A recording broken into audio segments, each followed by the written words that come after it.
Então, qual que é a ideia? Vamos conversar um pouquinho. Primeiro eu vou contar um pouco da minha história e por que eu acho que é interessante a gente falar sobre mercado americano. Eu formei em engenharia, queria trabalhar em mercado financeiro, um negócio comum, não é engenheiro, no mínimo sabe fazer conta, né? Tem muito engenheiro no mercado financeiro, mas eu tinha muita vontade, pouco conhecimento específico de mercado financeiro, então por isso que eu fui para os Estados Unidos, fiz um MBA em Finanças na Universidade de Notre Dame, voltei para o Brasil para trabalhar, na época era o Pactual, antes de ser BTG Pactual. Comecei como trader de bolsa, na época que o mercado era raiz, aquela porradaria o dia inteiro. Outro dia o André estava me contando, viu, pessoal, de uns casos dele lá na raiz da raiz, né? Na raiz da raiz. Isso aí. Então, depois a gente pode até trocar umas ideias sobre isso. E aí fui para os Estados Unidos e passei vários anos lá trabalhando com o mercado americano. Morei em Nova York mais ou menos uns 4 anos, voltei para o Brasil, toquei as áreas de renda fixa, ajudei a tocar a parte de mercado de capitais, então IPOs como Localiza, MRV, operação secundária que a gente fez de Banco do Brasil lá atrás, que foi a maior do Brasil até aquela época, eu toquei várias dessas coisas aí. Que legal. E aí, na época, o Pactual foi comprado pelo UBS. E aí eu assumi como Chief of Staff, junto com o presidente, para tocar a operação aqui do Brasil. Depois de um tempo o banco acabou sendo recomprado, aí que ele virou BTG Pactual. Entendi. Eu saí de lá. Morei mais alguns anos nos Estados Unidos. Depois dessa época que você voltou para lá? Voltei para os Estados Unidos porque eu tinha feito high school nos Estados Unidos. Então eu levei meus filhos para morarem lá um tempo e ter essa experiência de viver lá. Nessa época eu operava direto, então... Mas nessa época estava vinculado a alguma instituição ou estava independente? Nessa época eu estava lá para levar meus meninos Entendi. Aí voltei para o Brasil na GPS. GPS que é o braço aqui no Brasil do Banco Julius Baer, o terceiro maior banco da Suíça. E aí administrando portfólio de grandes investidores. Então, assim, bilionários mesmos e tocando o que eram as participações deles, né, investimentos delas, etc. Comecei a investir na Toro, primeiro como sócio investidor e depois como executivo também. E atualmente eu sou sócio-diretor que cuido, dentre outras coisas, de toda a parte de investimentos, onde fica, né, o próprio Vitão, o Panonco. Então, assim, uma galera sensacional e eu tô aí com eles. Mas então, falando um pouco de mercado americano, por que é interessante a gente falar de mercado americano? Vamos separar um pouquinho. Vou tirar esse reloginho da tela aqui. Vou tirar esse aqui do Toro Trader. Pode até deixar pra gente não perder a referência também. Mas tanto faz, pode deixar Beleza, assim. deixa isso aí. E aí eu separei um pouco aqui o seguinte, quando a gente fala de operações de curto prazo, eu vou assumir que isso a gente está olhando mais Brasil aqui, tá? Então eu vou focar na conversa lá nos Estados Unidos mais para investimentos, tá? Sem trading, até porque lá as regras são diferentes. Lá você tem o que eles chamam do padrão do day trader, que é o seguinte, se você faz mais do que 3 dias seguidos de day trade, aí eles te colocam num negócio que você precisa ter $25 mil na conta para operar. O negócio do day trade lá é mais complicado um pouco. Então nós vamos focar em investimentos, tá, galera? E Deixa eu só te interromper, André, tem muita gente falando que o QR Code está atrapalhando. Deixa eu só solicitar o Eric para ver se ele tira pra gente. Pedir ele para ele tirar. Estamos 2 pessoas aqui. Aí tá no meu rosto aqui, só porque atrapalha. Deixa eu ver. Quando você vai pedindo, beleza, eu vou tocando aqui. Beleza. Então eu falo dos Estados Unidos, mas quer dizer, tem ativos do mundo inteiro que negociam nos Estados Unidos, então o mercado americano é sempre uma referência para a gente quando a gente fala de diversificação de investimentos e um portfólio mais completo, né? Então, antes da gente entrar no mercado americano como um todo, eu vou falar um pouco da minha filosofia em relação a investimentos, porque eu acho que é interessante a gente trazer o contexto de como que os Estados Unidos encaixa nisso. Primeiro, uma visão de longo prazo. Eu acho que o mundo inteiro tem taxas de juros muito baixas, né? Então, você pega, né, os Estados Unidos já há mais tempo nisso, a própria Europa, o próprio Japão, o Brasil mais recentemente, mas não existe mais aquele negócio, né? O brasileiro sempre foi muito fácil, né? Você ficava no CDI e tinha uma rentabilidade muito bacana. Já não existe isso mais. Então, a necessidade de você olhar um horizonte mais longo e se sofisticar. Então, isso é uma realidade. A parte da diversificação. Não adianta nada você falar assim, eu estou diversificado, tenho 5 papéis, quais que eles são? É Bradesco, Itaú, Banco do Brasil, não adianta. Então você tem que pensar em ativos que eles não são correlacionados, que quando um estiver indo mal, o outro está indo bem e está compensando. E aí no tempo, seu portfólio vai estar tendo a melhor... Pensamento de carteira, né? Exatamente, de alocação. Classes de ativos, como que eu quero estar em classes de ativos e que tipos de ativos que a gente quer estar olhando. Fica de olho no chat para mim, que se tiver alguma coisa crítica aí, a gente para também. E por último, a história do aportes recorrentes. Não acredito nesse negócio de acertar a mosca, sabe? Tipo, hoje é o melhor dia de todos os tempos para investir. Quem que conseguiu pegar naquele fundo do mercado ali? Praticamente ninguém. Teve gente que conseguiu. Tem um componente de sorte também. Então eu acredito muito, a gente está falando aqui de investir em ativos americanos, por exemplo, que isso aí não é uma coisa para vocês baterem esse papo aqui hoje e amanhã falar assim, putz, vou fazer uma TED, vou colocar então tudo de uma vez. Poxa, faz um pedaço amanhã, faz um pedaço daqui a um mês, daqui a outro mês. Vamos fazer isso ao longo dos meses, porque não é uma fotografia, é um filme. O mercado vai oscilando, a gente quer minimizar esse risco de estar entrando num dia que não é tão adequado. Então, para a gente já pensar um pouquinho aqui, como é que a gente pode investir nos Estados Unidos? Talvez a maneira mais interessante para quem está começando, um primeiro passo, é através do ETF. Justamente esse papo, né?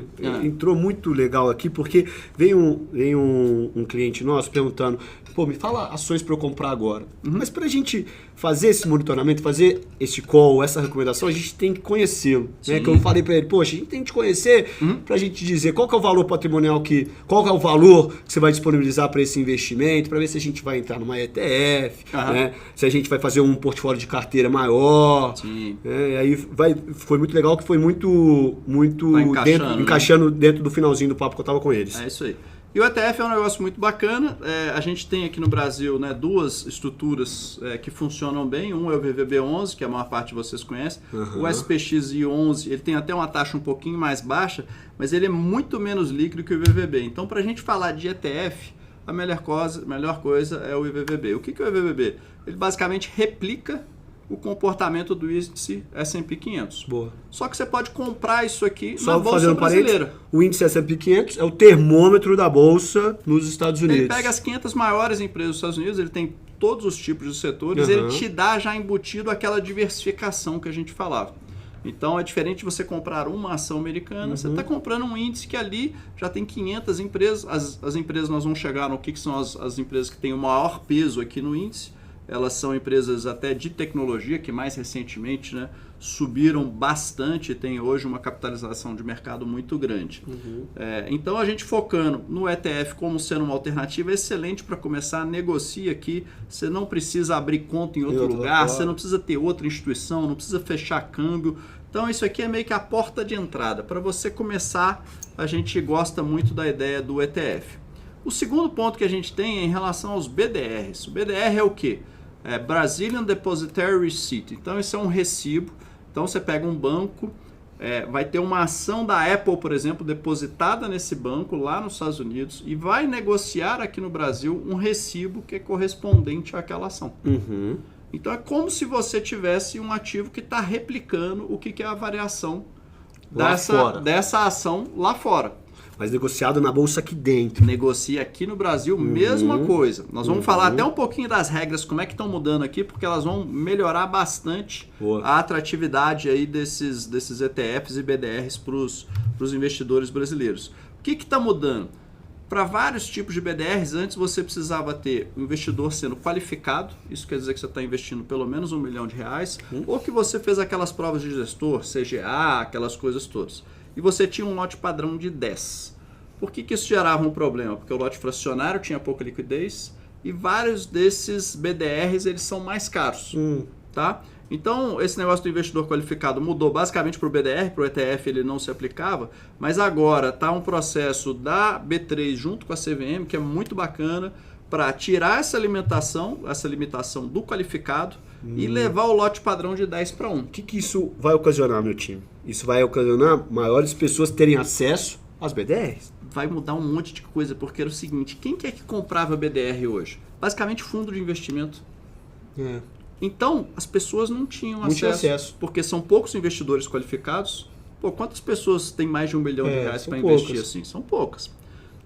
E a segunda coisa é que não tinha muita liquidez, lote padrão acima de 10, etc. e tal. Então você vai fazer o lote unitário, então o mínimo necessário para investir vai cair muito e além disso você vai poder ter qualquer pessoa investindo. Notícia boa essa, hein? Essa notícia é sensacional, ela está ainda nessa fase aí de regulação final, então nas próximas semanas, e a gente vai monitorando. Entendi, já foi aprovado na CVM, já voltou para a B3, eles estão só agora finalizando o regulamento. É o funil do processo, né, para aprovar. Estamos aqui na ponta do gol, para bater o pênalti já.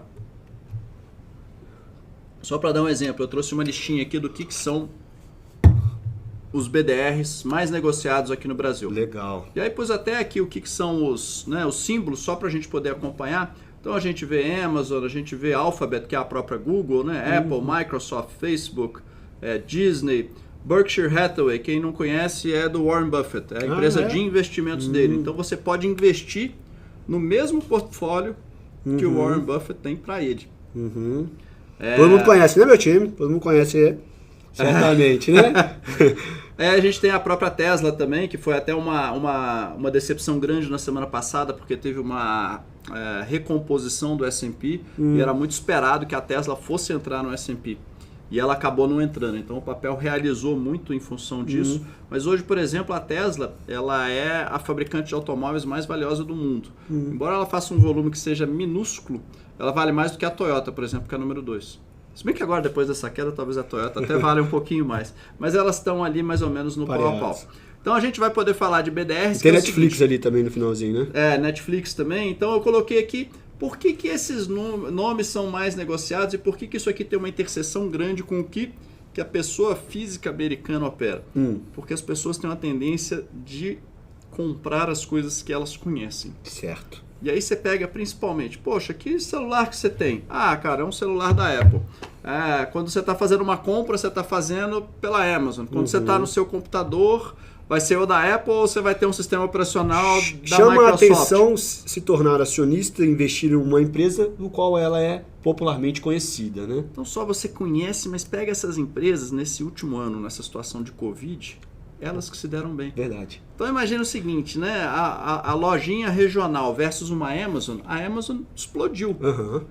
As pessoas não queriam sair na rua para ir comprar na lojinha lá nos Estados Unidos, elas estavam comprando tudo pela Amazon. Então as pessoas olhavam e falavam assim, caramba, então eu tenho que comprar a ação da Amazon, porque se eu estou fazendo isso, todo mundo está fazendo também. Então essa visão da gente ter essas empresas que elas são atrativas pelo ponto de vista do consumidor, isso aí acaba dando para a gente um termômetro bom de aonde que o dinheiro está indo. Legal. O americano ele tem essa visão de longo prazo há muito mais tempo que nós brasileiros. Então hoje você pega mais de 30% da população americana investe diretamente em bolsa. Mais de 30%. E aí você tem outros 30% que investem através de fundo. Então você está falando de 60% dos americanos investindo em bolsa. Enquanto aqui a gente está engateando, né, pessoal? Nós estamos começando, mas estamos na direção certa. Que bom, né? Estamos na direção certa. Nós estamos lá com um crescimento, né, de 1 milhão desse ano para cá. 1 milhão esse ano. Estamos com 1,5%, mais ou menos. Então 1,5% para chegar lá, né? Ainda falta um pouquinho, mas eu acho que estamos na direção correta. Mas o americano, por que ele investe tanto em ação? Porque ele viu o seguinte, que ele não pode contar com uma aposentadoria vindo do governo. E ele não pode contar com a taxa de juros para dar uma renda para ele. Que é lá embaixo a taxa de juros. Então ele tem que ter uma visão de longo prazo. Ele tem que estar investindo em coisas que vão crescer o patrimônio no longo prazo. Então essa daí é uma visão interessante. Você tem muito jovem investindo na Bolsa Americana também, legal, que é reflexo até de uma situação que no mercado americano você tem uma importância muito maior do que no Brasil, na educação financeira. Isso que eu ia te perguntar, André. Você falou que fez o high school lá, né? Eles falam um pouquinho do universo de bolsa lá no Você no pode escolher a matéria, existe não essa necessariamente de bolsa, mas você pode escolher de educação financeira, que é como é que você controla o seu orçamento. Como mas é que ela é uma eletiva, seria? É uma eletiva. É uma eletiva. Não é obrigatória. Ah, tá. Mas pelo menos na época... Mas ela te dá opção. Na época que eu fiz e na época que os meus meninos estudaram, ela era muito concorrida, porque as pessoas querem aprender. Né? Como é que eu vou administrar meu orçamento, como é que eu vou investir, como é que eu vou trabalhar em relação a cartão de crédito. Isso faz muita falta aqui no nosso país. Na minha visão, faz muita falta, porque a pessoa, né, ela não tem preparação nenhuma. É um universo mesmo realmente desconhecido. E torna um universo que, não é pra mim porque eu não conheço. E aí acaba que a gente tem na Toro essa missão, né? Que é justamente de educar as pessoas por causa disso. Porque não existe estruturalmente no Brasil essa cultura das pessoas terem um aprendizado financeiro. Opa, você mudou. Fundos. O que acontece? Você tem fundos aqui no Brasil que compram BDRs. Essa é uma maneira interessante. Você pode ter... já sumiu o QR Code lá, que bom. Isso é beleza. Então você pode comprar um fundo aqui no Brasil que tem um gestor que está escolhendo quais que são os BDRs que ele vai estar comprando. Essa é uma maneira interessante também. Você terceiriza o que é essa discussão. Eu particularmente eu gosto de fazer uma coisa onde eu estou mais na mão da decisão. Então eu prefiro ter assim, se eu comprei esse ETF ou se eu comprei esse BDR, ele subiu ou ele caiu, essa decisão foi minha, eu tomei essa decisão. Eu gosto menos desse modelo onde eu invisto num fundo e aí torço para o cara tomar a decisão certa e dar certo, sabe? Mas esse aí é uma maneira que é fácil também, você investe no fundo aqui no Brasil, que vai ter exposição em BDR, etc. Também funciona. E aí a última opção, que é um negócio que está se tornando mais popular, que é você ter uma conta no exterior. E aí você tem desde, vamos dizer assim, corretoras que são totalmente americanas e não tem nenhum tipo de conexão com o brasileiro, até estruturas que estão aparecendo para brasileiros que querem investir lá fora. Vamos lá, só fazendo uma pausa, te interromper, André. Aquele então, pessoal, ele veio de 4 braços de maneira de como a gente pode colocar o nosso capital em empresas lá fora. Houve alguma dúvida?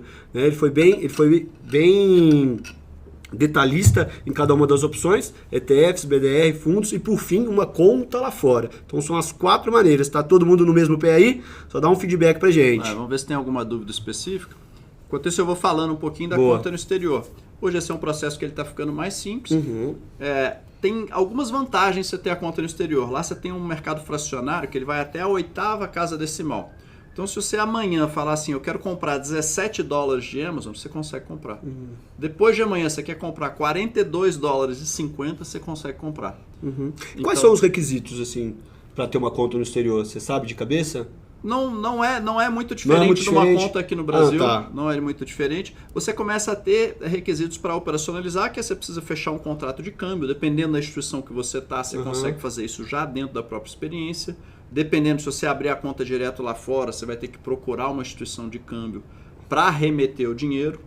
E na hora de você declarar imposto, esse tipo de coisa, aí já são procedimentos diferentes. Aí você tem carnê-leão, se você recebe um dividendo, você tem que fazer isso. Dependendo do volume que você tiver, você tem que fazer uma declaração junto ao Banco Central também, se não me engano, se passar de $100 mil. Então a conta ao exterior ela tem algumas vantagens que você recebe o dividendo diretamente, o BDR, se você tiver um dividendo, uma porção disso, uma parte disso, um pequeno percentual, vai remunerar o emissor do BDR. Então, para uma outra conversa, a gente pode até fazer uma conversa mais profunda de vantagens e desvantagens. Hoje é um pouco mais para trazer, que eu diria que é o seguinte, ETF hoje é sensacional, vai ficar ainda melhor, porque o lote padrão vem de 10-1.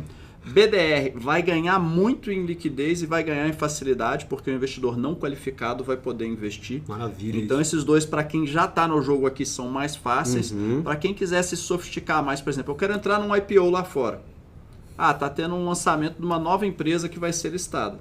Ela não vai ter um BDR, você concorda? Concordo. Para você entrar nisso, você tem que ter uma conta lá fora. E aí esse aí é um caminho que a gente, posteriormente, a gente pode explorar mais também. Vou fazer uma brincadeirinha aqui que eu trouxe um gráfico aqui. Só dando feedback, a galera tá elogiando muito, viu? Aulão, tudo muito explicadinho, ok, sim, tamo junto. Muito sucesso, bom. Entendido, aulão, show de bola. Beleza, meu time, obrigado. Tamo junto, na mesma página. Vamos lá, seguimos. Vamos embora. Então eu peguei o seguinte, eu peguei desde o dia que começou o IVVB11, que foi, se não me engano, finalzinho de abril de 2014. E aí eu vi o seguinte, o que foi a rentabilidade do Ibovespa de lá até aqui? E aí a gente vê o Ibovespa rendendo ali 83%. Poxa, belíssima rentabilidade, né? Se você for pensar. Você pegou de qual período a qual? Eu peguei aqui, dessa data aqui, que ela é 29 de abril de 2014. Tá. Isso é quando começou a negociar o IVVB11. Tá, então aqui, ele pegou esse ponto aqui, moçada, aqui, tá? Onde tá a minha setinha, tá bom? Nesse período do retângulo aí, azul. Isso, 83% de alta. Aí você pensa assim, poxa, ótimo resultado, sensacional. Até para passar para vocês, historicamente, a rentabilidade histórica do S&P, ela fica na média em torno de 10% ao ano. Isso aí vale para os últimos 10 anos, vale para os últimos 5 anos e vale, eu vi uma outra estatística que para os últimos 80 anos também vale. Então, você esperar, é óbvio que não vai ser 10% todo ano, isso aí você vai compor, vai ter um ano que vai ser 20, outro vai ser 0 e por aí vai. Mas então, Bovespa, 84% nesse período. Aí eu fiz uma brincadeira que foi o seguinte, desde que começou o IVVB11, então, mesma data, tá lá, 29 de abril de 14, até hoje, 360%. Aí começam os detalhes, né? Aquela brincadeira, os diabos estão nos detalhes, né? Não quer dizer que o S&P subiu isso tudo, porque lembra que quando você investe num ativo lá fora, você tem 2 componentes que vão afetar a rentabilidade. Um é a variação do próprio ativo. Certo. A outra é a variação da moeda. Certo. Nós estamos investindo aqui em real. Então, o que aconteceu nesse período? O S&P subiu. E o dólar? O dólar também subiu. O real se desvalorizou. Perfeito. Então, por que esse negócio ele é tão bacana pra gente? Porque você consegue colocar ele na carteira Imagina o seguinte, o Brasil está dando meio errado. O governo não está conseguindo equalizar a parte fiscal, o ministro saiu, o famoso ministro, etc. O que vai acontecer? A bolsa vai cair e o dólar vai disparar. Concorda? Risco Brasil aumentou. Perfeito. Duas coisas que acontecem. A bolsa cai, dólar sobe. Perfeito. Se você está só em ativos aqui no Brasil, o que aconteceu? Você está só afunda. perdendo. Se você está com um ativo como esse, por exemplo, você tem uma diversificação que ela não é 100% correlacionada. Por quê? O que vai acontecer? O comportamento da bolsa de lá tem mais a ver com o que acontece lá fora. É como se lá fosse o cachorro, o Brasil é o rabo. O cachorro balançou, o rabo balança também. Foi uma pergunta, um cara perguntou, Vitão, o mercado americano lá fora interfere na gente? Total. Total. Então lá é o cachorro, pensa que nós somos o rabo. Eu gostei dessa metáfora, vou usar ela. Viu? Agora pensa que deu errado aqui no Brasil. O ministro saiu, a reforma não passou, sei lá o que aconteceu. O rabo balançou, o cachorro não vai balançar, o cachorro tá lá, tem a vida própria dele lá. Mas então o que é legal nisso aqui? Imagina um cenário como esse, você só está em ações brasileiras. Pô, se ferrou. Você está em ações brasileiras e também tem, por exemplo, o ativo lá fora. Você administra o risco, né? Você está administrando. Opa, então eu tenho ações de lá. Pô, o que a Apple tem a ver com a Petrobras? Pô, será que se a Petrobras subir ou cair vai influenciar a Apple? Não vai. Nada a ver. Então, assim, a Apple muito provavelmente vai continuar vendendo um monte de celular, vai ter receita de serviços, vai fazer tudo que a gente está vendo aí. Está indo para a saúde. O grande negócio da Apple, as pessoas não enxergam, é o seguinte, saúde. Saúde? A saúde. O negócio da Apple daqui a pouco vai ser saúde, porque ela é quem mais tem dados sobre tudo que você faz na vida. Por exemplo, você pega o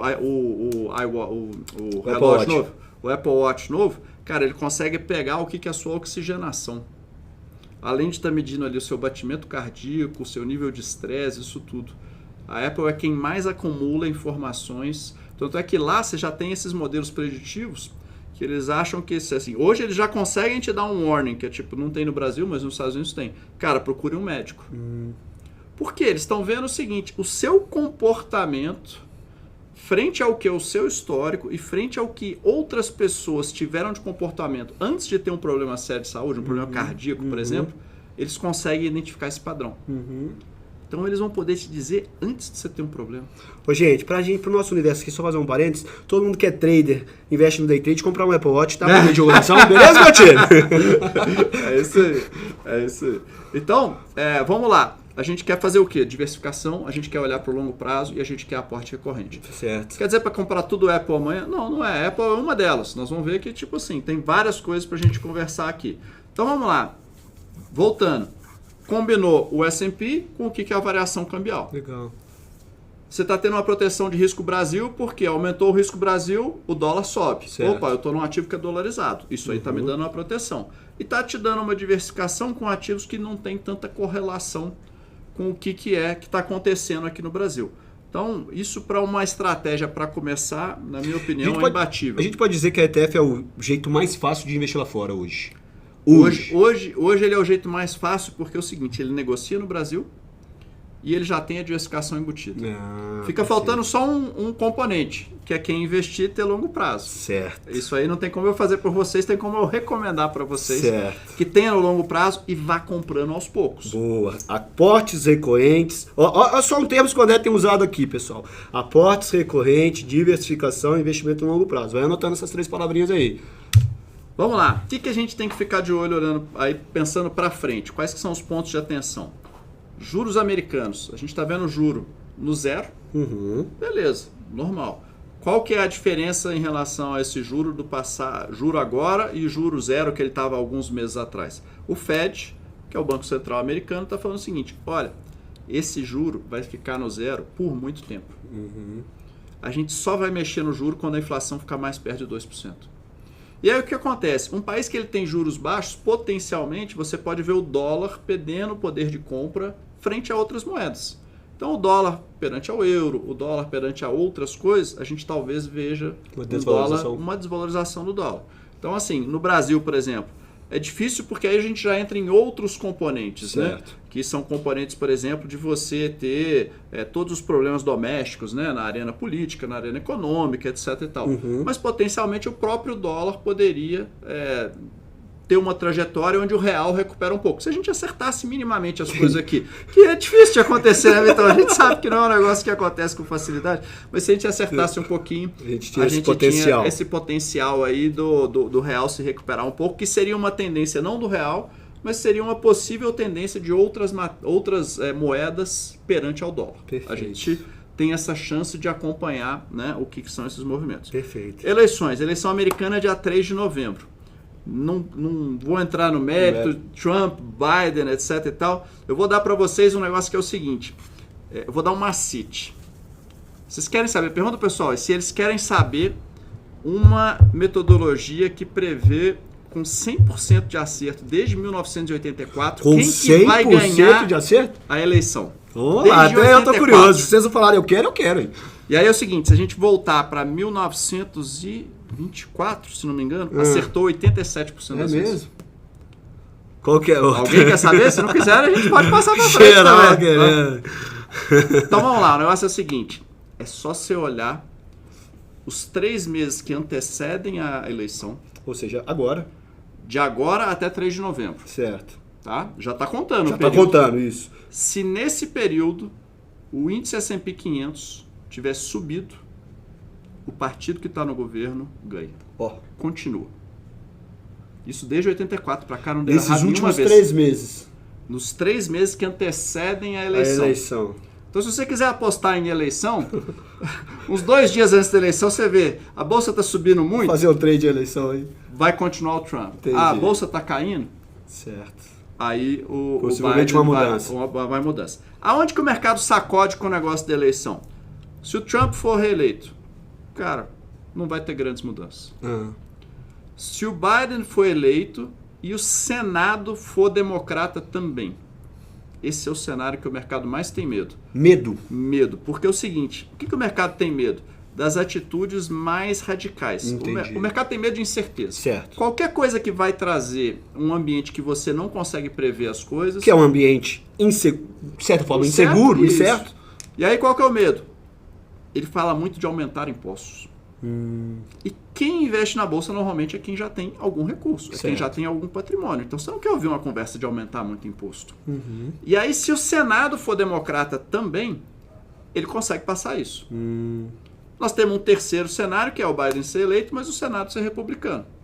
E ele não interfere. Aí o que acontece? Para ele passar é difícil. Entendi. Porque o Senado republicano trava o negócio. Entendi. Então, Trump sendo eleito, Biden sendo eleito e o Senado sendo republicano. Não deve ter grandes mudanças. Ok. Biden sendo eleito e o Senado... Democrata. Maioria democrata, aí o mercado vai dar uma assustada. Aí a gente se prepara aí, a gente acende um pouco do que é uma luz amarela de ter mais volatilidade. Como que tá aí? Só para mostrar um pouquinho, isso aqui até sexta-feira, o que eram, né, as pesquisas mais recentes. A atual está até um pouquinho diferente, eu vi que domingo saiu uma mostrando 53-43. Trump está aumentando a intensidade do discurso dele, ele está radicalizando agora nessa reta final.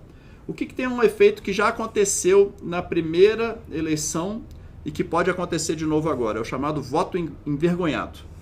Que é o seguinte, na hora que você faz a pesquisa, tem gente que vai votar no Trump. Vitão, você vai votar no Trump? Não, no Trump não vou. Aí chega na hora H e vota. Na hora você vota. Então, isso ele carrega desde a eleição passada. É porque é o seguinte, né? Ele é uma figura muito controversa, né? As pessoas têm aquela... Pô, não, mas eu vou admitir aqui que eu vou votar no Trump. O cara faz tanta loucura, né? Parece um maluco. Mas no final das contas, na hora que a pessoa olha, fala assim, não, mas no final das contas é nele que eu quero votar. Então acho que isso aqui é interessante a gente olhar, afeta o nosso mercado aqui no Brasil também, vai ficar mais volátil daqui até o final. Eu tinha falado, né, das Big Tech, deixa eu só voltar aqui, ó. Concentração Big Tech, só pra gente ter isso. Certo. Coloquei aqui o que são algumas das as grandes empresas de tecnologia. A Netflix ela não é tão grande assim, mas ela é interessante que eles chamam desse FANG, né? Que é Facebook, Apple, Amazon, Netflix e Google. O que acontece? Essas empresas explodiram. Isso aqui até tipo uma semana atrás. Por que isso? Porque todas elas se beneficiaram da pandemia. Todas elas, sem dúvida. E aí o que acontece? O índice está ficando mais concentrado. Entendi. Então quem apostou lá nessas ações conseguiu bater o índice. Quem não estava nessas ações perdeu para o índice. Entendi. Então, por exemplo, essas ações, as 5, elas estavam na média subindo 35% até uns 10 dias atrás. E o índice S&P, ele estava meio que no 0 a 0. Tá? Se você tirasse essas 5 do índice, ele estaria caindo 5%. Então a exposição forte tinha que estar nesse quinteto aí. Não só essas 5, olha só, as 5 maiores na realidade são essas aqui. Que é a Apple, a Amazon, a Microsoft, o Google e o Facebook. Por que é importante a gente ficar de olho nessas aí? Porque elas podem estar Esse dado que você colocou aqui em cima... Isso é o valor de mercado. Quanto que elas valem? Trilhões de dólares. Caramba. Só para você ter uma ideia, se você pegar essas 5 empresas aqui, não é o valor delas não, pega só o que elas têm de caixa, vale mais do que a Bolsa Brasileira inteira. Não, ela sozinha? Essas aqui, mais a Berkshire Hathaway, que é aquela do Warren Buffett. Se você pega elas e soma só o caixa, só o caixa, só o que elas têm de dinheiro ali, que está na conta corrente, vale mais do que a Bolsa Brasileira inteira. Que loucura. Então, essas empresas, o que acontece? Elas podem estar se tornando grandes demais. Eu vou pegar um exemplo aqui mais clássico, que é o do Google, que é o seguinte. O Google está em tudo. O Google está em informação, o Google está em search, mas a Amazon está entrando no lado financeiro, a Apple está entrando no lado de saúde. Todas elas estão se expandindo e estão fazendo de tudo. Você já começa a ter, e até a Google foi quem sofreu mais com isso, aquela questão do seguinte, será que essas empresas estão abrangentes demais e elas têm que ser quebradas? Em outras menores? Você dividir elas. Então, essa legislação antitrust nos Estados Unidos ela é muito forte. Então, tem esse negócio que de vez em quando aparece. Poxa, será que vai quebrar as empresas? Será que... Então, assim, tá nessas empresas, é o que vem puxando o mercado. Tem um fato específico que eu vou contar aqui, isso é um pouquinho mais complicado, mas eu vou contar rápido. Teve uma jogada que puxou elas muito no mês de agosto. Não sei se vocês lembram que o índice S&P ele deu um rally e essas ações principalmente deram uma mega alta. Que foi o seguinte, eu não sei se vocês já ouviram falar do SoftBank, que é o maior fundo de investimentos do mundo, é um cara que chama Masayoshi Son, e ele fez uma aposta de alguns bilhões de dólares nas empresas de tecnologia, só que ele fez alavancado. Então imagina, bilhões de dólares. Fez um aporte gigantesco. Comprando ação, não, desculpa, uma parte em ação, mas principalmente comprando opção. Quando ele comprava opção, ele ia no banco e falava assim, me abre mercado de opção. E comprava assim, centenas de milhões de dólares. O banco vendia para ele, mas aí ele tinha que se zerar no mercado. Como é que ele se zerava no mercado? Comprando papel. Mas desculpa, esse cara é uma pessoa física ou uma pessoa jurídica? É um fundo que são 100 bilhões de dólares. Um fundo, 100 bi. E aí ele pôs mais de 2 bi nisso aí. Isso aí virou mais de 4 bi. Que foi o que deu essa... Aí ele... Ok, comprei tudo que eu queria. Aí o que ela fez? Não, foi lá em cima. A hora que ele parou de comprar, saiu a pressão dos bancos, corrige. Normal. Então, se a gente vê essa correção que está tendo no mercado, em parte ela é explicada por isso aí. Porque o cara apostou nessas 5 aqui. Tá?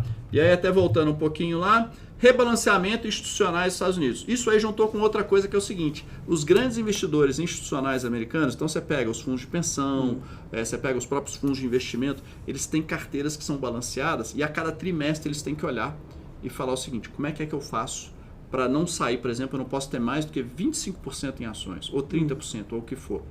O mercado tinha subido tanto em relação a todo o resto, que agora o tri vai virar. Certo. O que tem um monte de gestor fazendo? Rebalanceando. Estou vendendo ação porque não posso passar do que é o meu limite. Preço, vai corrigir. Está corrigindo. A gente está vendo essa correção. A gente está vendo então por esse negócio, né, desse play que teve nessas ações de tecnologia, que foi esse fundo japonês. Isso você falou foi no meio de agosto, né? Isso aí foi ao longo de agosto, que deu aquele rally.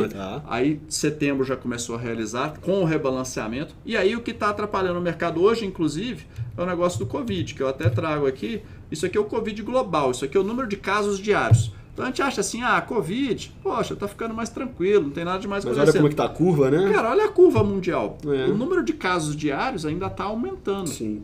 E aí quando a gente olha os Estados Unidos especificamente, a gente teve uma primeira onda, voltou. Uma segunda onda, voltou. E mas agora... essa segunda onda ainda segue acima da primeira, né? Isso. E aí agora qual que é o medo? Ele já fez uma inflexão e tem gente falando o seguinte, olha, começa a voltar a aula, começa as pessoas voltarem a trabalhar, a gente pode ter uma terceira onda vindo. Fazer um pivô de alta, né, pessoal, na análise técnica, entendeu? Então é o seguinte, tem que ficar de olho. E aí eu coloquei esses 5 fatores aqui para dizer o seguinte. mercado americano é sensacional. É um componente importantíssimo para uma carteira de longo prazo. Só que, como todo mercado de renda variável, a gente está falando de riscos inerentes a eles. Então, eu quis trazer um pouco dos riscos aqui, só para a gente não ficar amanhã falando assim, nossa, fui lá, comprei, o negócio caiu. Caiu, e vai cair, e vai subir, e no tempo vai subir mais do que cair. Então, para lembrar, longo prazo, não é comprei hoje, poxa, amanhã caiu. É isso aí, a vida como ela é. Normal. Diversificação. Vamos começar pensando, antes de você comprar uma única ação americana, André, daqui a 2 semanas a regra vai estar valendo. E eu já vou meter a mão nas BDR lá. Eu vou entrar lá no BDR e vou comprar. Deixa eu escolher aqui. Eu escolhi Amazon. Comprei a Amazon. Cara, pode ter uma notícia específica da Amazon que vai ser ruim. Exatamente. Então a gente pensar na diversificação, pensando o seguinte, poxa, vamos começar por alguma coisa que é mais ampla, que te dá uma margem de segurança melhor, e aí depois você pode ir complementando com BDRs específicos. Boa. Essa é uma estratégia que eu gosto. Em vez de comprar um BDR, compra um ETF e depois vai comprando alguns BDRs. Anotaram isso aí, pessoal, que ele falou? E vamos fazendo ao longo do tempo. Ótimo. Eu tenho uma reserva aqui. Eu tenho 100 unidades monetárias. Vou comprar os 100 de uma vez. Não, galera. Faz o seguinte, compra 20 esse mês, daqui a um mês você compra mais 20, de outro mês você compra mais 20. No longo prazo você vai estar muito melhor. Porque se o mercado for subindo, olha que bom, o que você comprou já está subindo. Se o mercado estiver caindo, olha só, foi muito melhor do que se eu tivesse comprado tudo na largada. Preço então, médio. ter essa mentalidade de ir comprando aos poucos é assim uma grande sugestão que eu dou aqui para o assunto. Bom, é isso que eu trouxe para o primeiro dia, assim, para a gente fazer uma conversa mais introdutória, um negócio mais geralzão. Aí queria ver o que mais, né? O que o pessoal quer falar, se tem algum ponto específico. André, antes deles falarem, que privilégio te ter aqui, viu? Não, eu vi os comentários, que privilégio, né, moçada? Fala aí. Que aula que o André deu pra gente rapidinho, foi uma aula de 15 minutos, mas quanto conhecimento a gente absorveu, hein? Não, foi um aulão, privilégio de ter aqui, agradecer, foi muito bom. Agora a gente abre a live para perguntas, né? Foi sensacional aqui. Privilégio é apelido, né? Muito bom, sensacional. Muito bom, muito boa explanação, bom demais, top, muito bom, show, valeu, nu. Como diz o bom mineiro, né, meu tio? Nu! Uai, que é isso? Quando é a próxima aula? A gente vai marcar. A gente pode marcar e eu acho que... Aula excelente, obrigado, André, pelas explicações. Show não só a gente pode, né, Vitão, acho que a gente conversando com o pessoal aqui, onde que está o interesse deles? Boa. Por exemplo, assim, poxa, vamos fazer uma outra que é mais profunda em relação ao mercado externo? Certo. Não, vamos pensar nessa diversificação, vamos conversar, por exemplo, sei lá, fundo imobiliário. Cara, eu adoro fundo imobiliário. Ter fundo imobiliário hoje na carteira, cara, eu acho que é essencial. Essencial. Pô, vamos bater um papo sobre fundo imobiliário? Vamos falar um pouquinho sobre os tipos de fundos, as vantagens, os riscos, como é que eu administro uma carteira de fundo imobiliário. Tô dando só exemplo. Eu sempre falo com eles que, né, pra gente gerar conteúdo, de onde que a gente vem? Da demanda deles. Então, se eles estão demandando, a gente vai gerar o conteúdo. Tem que vir de você. Enche o saco do Vitão aqui. Vitão, faz conteúdo disso, faz conteúdo disso. Eu levo pra diretoria e a gente vai fazer. Tá? A gente tem que ter demanda para produzir o conteúdo e com prazer a gente vai produzir esse conteúdo. É isso aí. E a ideia é estar mais frequentemente com vocês aqui, compartilhando. E isso eu acho que é um negócio mútuo, né? Não é dar uma aula, a ideia é nunca dar uma aula, a ideia é estar compartilhando conhecimento e aprendendo com vocês também, com as perguntas que vocês fazem, os assuntos que interessam vocês, etc. Exatamente. Vamos abrir então. Galera, não para de elogiar aqui. Não para. Realmente foi sensacional. Um aulão. Né? Agora a gente abre para as perguntas. Se tiverem alguma dúvida, aproveite o André aqui, meu time, para perguntar. Algum assunto. Toro oferece BDRs. O BDR você negocia ele, é como se fosse uma ação. Então vamos voltar naquela página aqui. Inclusive aqui tem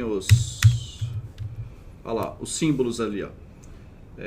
O que a gente gostaria que vocês aguardassem um pouquinho? Essas, não sei se vão ser uma semana, 2 ou 3 semanas, que é para aquelas regras que a gente falou entrarem em vigor. Que é esse negócio de você não precisar ser investidor qualificado e pro lote padrão passar a ser um. E depois uma outra que você falou, começar investimento por uma ETF e depois ir aportando aos poucos em BDR. É uma estratégia. Esse é um caminho, não quer dizer que é o único, né? Mas assim, você pode sim comprar pela Toro por enquanto, para você fazer isso, você tem que ser um investidor qualificado. Se você for um investidor qualificado, tem um termo que você tem que assinar, que a gente tem que manter isso arquivado aqui, só que ainda vai ser um lote padrão de 10, então você vai precisar de um valor mínimo maior para investir. Daqui a 2, 3 semanas, você vai poder fazer isso sendo qualquer tipo de investidor e vai poder fazer com um valor muito mais baixo. Então, a minha sugestão seria que aguarde um pouquinho. Como a gente falou, os aportes recorrentes, hoje não é o melhor dia do mundo para comprar, amanhã talvez seja, talvez não seja, mas esperar 1 ou 2 semanas ou 3 dentro daquela estratégia de longo prazo, se você for olhar para trás daqui a, 2, 3, 5 anos, olhar para trás, não vai ter feito diferença se você comprou hoje ou daqui a 2 semanas, muito provavelmente. Vamos aguardar. Já investiu em penny market americanos? Pergunta do Brunati, grande Brunati. Cara, você tem nos Estados Unidos uma quantidade enorme de empresas listadas. Aí você tem o que eles chamam dos penny stocks. Penny stocks são as empresas que elas negociam assim a centavos. Pode concluir. Cara, é um componente de você comprar empresas, mas que a precificação delas muitas vezes não é tão eficiente. Por quê? Porque elas não têm tanta visibilidade. Não tem uma corretora... pode comparar isso com as small caps que a gente tem aqui? Pensa uma micro small cap. Micro small cap, né? Imagina um negócio que não tem cobertura de relatório, não tem analista falando sobre risco aquilo. Gigantesco, né? E aí é o seguinte, um tanto de dinheiro que entra, de repente o papel dá uma disparada. Então ele tem menos um viés de você escolher a melhor ação, tem esse componente também, mas tem muito assim, onde o dinheiro entrou, o pessoal entra lá num fórum, no Reddit, por exemplo, e fala, hoje nós vamos puxar não sei o quê. Todo mundo sai comprando aquele negócio. Quem chega por último perde, sabe? Então a penny stocks, penny stocks muitas vezes tem um componente um pouco mais especulativo do que eu gostaria. Então eu particularmente, pessoalmente, nunca investi em penny stocks. Muito arriscado, né? O risco é muito grande. A Toro vai disponibilizar fundos ESG? Olha, a gente está muito atento nesse negócio de ESG, isso aí acho que é a bola da vez, né? A gente está vendo uma demanda muito grande por parte do público. Então, não só a gente, na medida em que fundos se tornem disponíveis, a gente vai oferecer isso também. É um negócio que está começando ainda, são poucos fundos ainda com esse viés aqui no Brasil. Mas eu até já tenho uma discussão, né, com o próprio Panon, com o Vitão e o restante do time, para a gente, na hora que a gente coloca na plataforma da Toro ali, na área de bolsa, que a gente tem aqueles filtros. Então, por exemplo, tem ações que pagam bons dividendos, tem, né, os calls que você está fazendo no Palavra do Analista. A gente em breve vai ter um filtro também que vão ser de empresas dentro dessa conotação, dessas características de ESG. Então, para quem quer investir dessa maneira, a gente vai trazer essas sugestões especificamente para vocês. E é muito legal porque tem uma correlação grande que é o seguinte, as empresas ESG, se você olha elas pelo mundo afora, elas na média performam muito melhor do que a Bolsa. Então essa responsabilidade social, ela não é só para inglês ver, não é só uma siglazinha bonitinha, não. Efetivamente, normalmente elas têm uma performance melhor na bolsa. Legal. André, acha uma boa oportunidade de investir em fundos imobiliários norte-americanos? Você investir em REITs, né, que é Real Estate Investment Trust, que é o equivalente ao nosso fundo imobiliário, é bacana. Você tem uma rentabilidade que ela fica historicamente próxima até do que é a rentabilidade das ações, em alguns casos até um pouco acima. Você precisa ter uma conta lá fora para fazer isso. Sim, uma conta lá fora, né? Fazer isso aqui. Na medida que esse negócio de ETF e BDR se populariza com essas mudanças de regra, talvez você consiga até fazer coisas que são ETFs que replicam esses índices lá fora, etc. e tal. Então, talvez isso seja uma possibilidade aqui no Brasil. Por enquanto, teria que ser através de uma conta lá fora. Perfeito. Como qualquer outro tipo de ativo, a classe em si é muito bacana, igual você me perguntar assim, poxa André, fundo imobiliário é bacana? Espetacular. REIT é bacana? Espetacular. Qualquer REIT é bacana? Não. Entendi. Tem esse componente de alocação de ativo, de escolher um bom ativo dentro da classe. Maravilha. O pessoal amou essa vídeo. Você é louco, volta mais, André.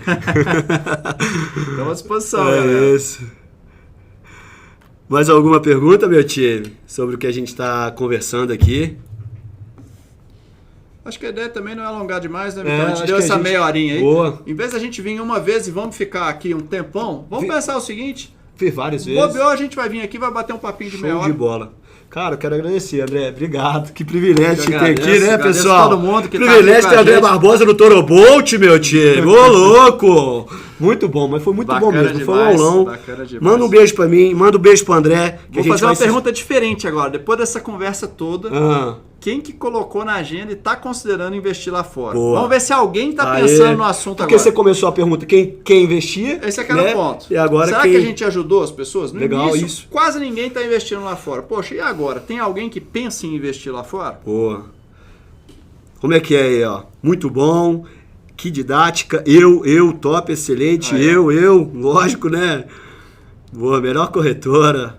Avante Toro, nossa, tá até bagunçando o chat aí, muita gente que despertou interesse, botou. Era justamente esse o intuito do André, botar aí uma pulga atrás da orelha de vocês aí, quanto a fazer investimentos cada vez mais diversificados e assim a gente tem uma segurança maior nas nossas alocações. Certo? E a gente quer ajudar vocês, pessoal, é o seguinte, é terem o melhor resultado financeiro que vocês podem ter. Eu acho que uma carteira onde você complementa, né, essas operações mais oportunísticas, seja de day trade, de swing, com uma carteira bem estruturada para o longo prazo, isso é uma combinação vencedora demais. O investidor inteligente. Daí que vai vir, aí que a mágica vai acontecer, é nessa combinação. Perfeito, perfeito. Princípio básico do grande investidor. Muito bom, hein? Agradece ao André, tudo nosso. Boa, parabéns pela aula. Façam isso mais vezes, então vamos fazer. Pode deixar, Toro melhor corretora, obrigado. Isso aí, meu time. Faça a boleta na Toro, meu time. Vem pro canal Gold. É isso aí. É isso. Então a gente vai se despedir, André, mais uma vez. Muito obrigado. Obrigado mesmo. Galera, muito obrigado pelo dia de hoje, que foi um dia sensacional. Muito, muito bom mesmo. Tá? Vou me despedindo por aqui. Deixar aqui o meu encerramento.